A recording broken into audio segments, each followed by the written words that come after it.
ओम साईराम।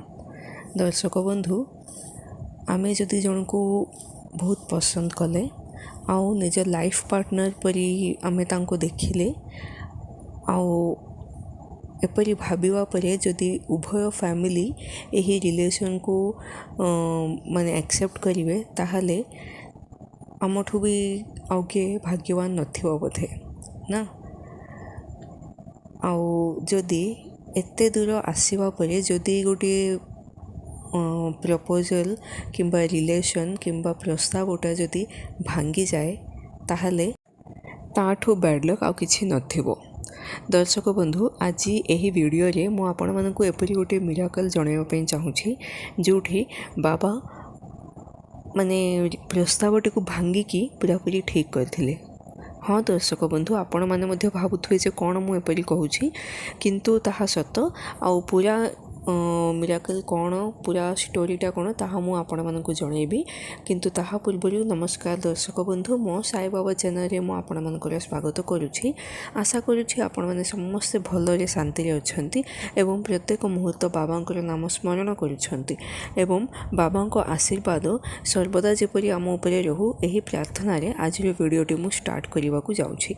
चलतु आउ डेरी करबानी वीडियोटी को स्टार्ट करनेबा। दर्शक बंधु जेपरी मुझे इंट्रोडक्शन आपन को देइथिली बेसिकली कौन होता माने जड़े मैम थिले तांकर जड़े लवर थिले उभय पसंद करथुले उभय को आउ एहीपरी पाखापाखि 4-5 वर्षर रिलेशन से थिला। आउ झील कहले जे सबु प्रकार माने झील भी जॉब करथिले पुओ भी जॉब करथिले वेल सेटल्ड थिले। ताहाले झील कहले जे देखो मो घरे प्रस्ताव वर्तमान देखुछंती सेथिबई आउ आमे डेरी करिवानी तमे आम घर को आसिकी आम विषय रे कथा हो आउ बाहाघर पई आमे आम पेरेंट्स को मनैबा एहीपरी झील कहिथिले। ताहाले पुओ कोन माने बहुत बार ए कथाटी को चेंज कर दूसरे जब भी यही टॉपिक आसूला से किसी कहूनथिले टिके कथाटी को चेंज करवा अन्य कौन आड़ू कथाटी को बुलाई देवा यहीपरी से करुले। आउ जेतोले एही झील बारंबार कहवा स्टार्ट कले ताहले पुओ कहले हो ठीक अच्छे मु मो माँ बापा को नहीं कि तुम घर को आसबि। आउ एमती ही है जेपरी पुओ कही से निज माँ बापा को नहीं कि झील घर को आसी आउ उभय माने उभयंकर पेरेंट्स राजी हेले आउ मैरिज पई समस्ते हाँ कहबारू से एंगेजमेंट पई गोटे दिन फिक्स करागला आउ ताहा हेगला आउ एंगेजमेंट पाखापाखि माने गोटे सप्ताह पूर्वर कथाटा। यही जी मैम अच्छी से माने वुड बी हजबैंड को लवर को केते थोड़ा फोन कले मुझे फोन उठाऊ नाहंती। स्टार्टिंग रे झील भाविले जे बोधे काम व्यस्त अच्छा किंतु तापरे कौन माने बारंबार फोन कले मुझे उठाऊ नथिले।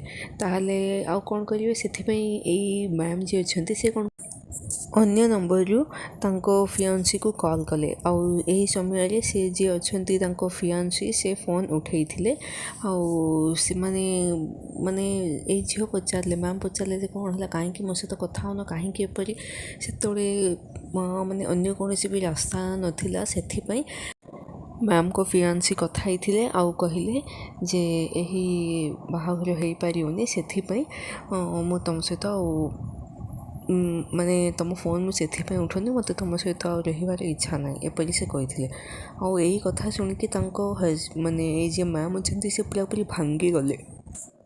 से कौन करेंगे से किसी बुझीपारे 5-6 इयर्स रिलेशन जहाँ अच्छी ताहा एपरी भांगी जीव से केबे भाभी नथिले। आउ जेतोले एही रिलेशन स्टार्ट होता से समय रे एही मैम जी अच्छी से जेहेतु बाबांकर बहुत बड़ भक्त थिले सेथिपई से बाबा को तांको माने से जहाँ को पसंद करते तांकर फोटो मध्य बाबा को देखते आउ तापरे ही से माने प्रोसीड होते कारण से बाबा को निजर सबकि मानुले से बाबा को बहुत विश्वास करते आउ जेतोले एपरी है से पूरापूरी भांगी गले आउ से बाबा को कहले जे बाबा मु स्टार्टिंग रे ही आपण को देखी पुअर फोटो आउ कहीं एपरी है मो सहित कहीं एपरी है आपण कहीं एपरी कले से पूरापूरी डिप्रेशन रे पड़े बहुत तांको कष्ट लगिला आउ तापरे कौन है ମାନେ ତାଙ୍କ ମାଆ ବାପା ଯେତେବେଳେ ପଚାରିଲେ ପୁଅ ଘରକୁ ଯାଇକି ପଚାରିଲେ ପୁଅର ମାଆ ବାପା ବି ମନା କରିଦେଲେ ଯେ ନା ଆଉ ଏ ବାହାଘର ହେଇପାରିବନି, ଆମେ କିଛି କରିପାରିବୁନି। ସେମାନେ ମଧ୍ୟ ଏହିପରି ହିଁ ରେସ୍ପଣ୍ଡ କରିଥିଲେ। ଆଉ କ'ଣ କରିବେ, ଯଦି ପୁଅ ହିଁ ପସନ୍ଦ କରୁନି ବାହା ହେବା ପାଇଁ ତାହେଲେ କ'ଣ କରିପାରିବେ, କିଏ ବି କିଛି କରିପାରିବେନି। ହେଲେ କାହିଁକି ଏପରି ସେମାନେ ବିହେଭ୍ କରିଛନ୍ତି ତାହା କିନ୍ତୁ ଏମାନେ ଜାଣିପାରୁନଥିଲେ।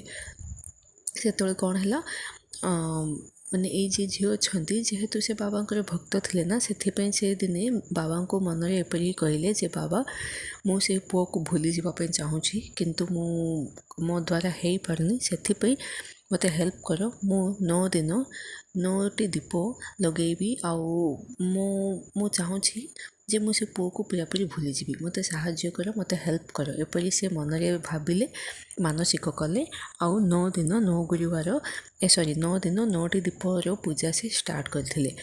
ଦର୍ଶକ ବନ୍ଧୁ, ବାବା ତ ବାବା, ଆମେ ଜାଣିଛେ ବାବା କ'ଣ ମିରାକଲ୍ କରିବେନି? କ'ଣ ତ ଗୋଟେ ରିଜନ୍ ଥିବ ନା। ଏହିପରି ରିଲେସନ୍ ଭାଙ୍ଗିଗଲା, ଯାହା ପ୍ରସ୍ତାବଟି ଯାହା ଭାଙ୍ଗିଗଲା, ତା ପଛରେ କ'ଣ ଗୋଟେ ରିଲେସନ୍ ଥିବ। ତାହା କ'ଣ, ତାହା ମଧ୍ୟ ଆମକୁ ଜାଣିବାକୁ ପଡ଼ିବ।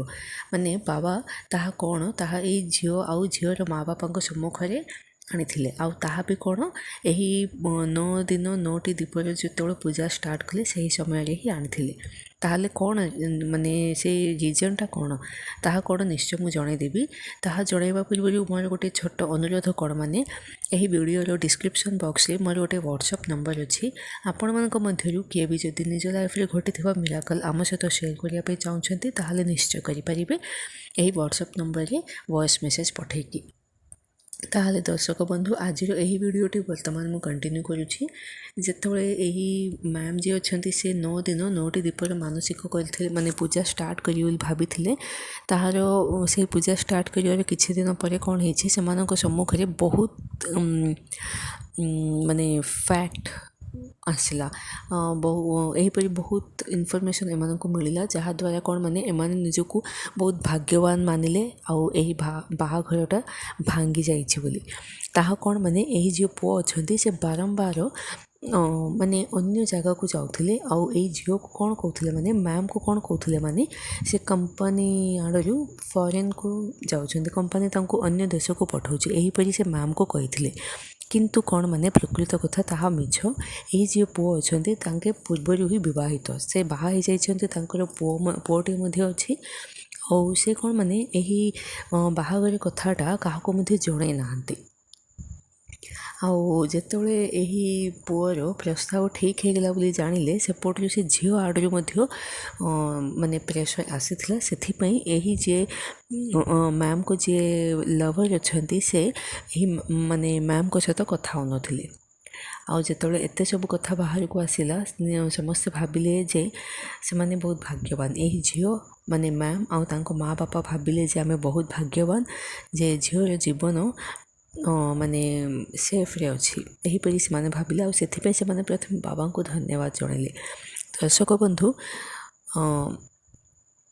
ବାବା ମାନେ ଏତେ ବଡ଼ ଡିସିସନ୍କୁ ବାବା କେତେ ସହଜରେ ମାନେ ସଲ୍ଭ କରିଦେଲେ। ଏହି ଝିଅର ଲାଇଫ୍ ପୁରାପୁରି ଖରାପ ହେଇଯାଇଥାନ୍ତା, ପୁରାପୁରି ବର୍ବାଦ ହେଇଯାଇଥାନ୍ତା, କିନ୍ତୁ ବାବା ଏପରି ହେବାକୁ ଦେଇନଥିଲେ, କାରଣ ବାବା ଆମ ସମସ୍ତଙ୍କର ଭଲ ଚାହାନ୍ତି। ଆଉ ଦର୍ଶକ ବନ୍ଧୁ, ନିଶ୍ଚୟ ଆପଣମାନଙ୍କୁ ଭଲ ଲାଗିଥିବ, ସେଥିପାଇଁ ମନରେ ଥରେ ଓମ୍ ସାଇରାମ୍ ବୋଲି ଭାବିବା କିନ୍ତୁ ଭୁଲିବେନି। ଆଜି ପାଇଁ ବିଦାୟ ଦିଅନ୍ତୁ। କାଲି ପୁଣି ଥରେ ମୁଁ ଆପଣମାନଙ୍କ ସମ୍ମୁଖରେ ପ୍ରସ୍ତୁତ ହେବି ବାବାଙ୍କର ବହୁତ ସୁନ୍ଦର ମିରାକଲ୍ ସହିତ। ଓମ୍ ସାଇରାମ୍।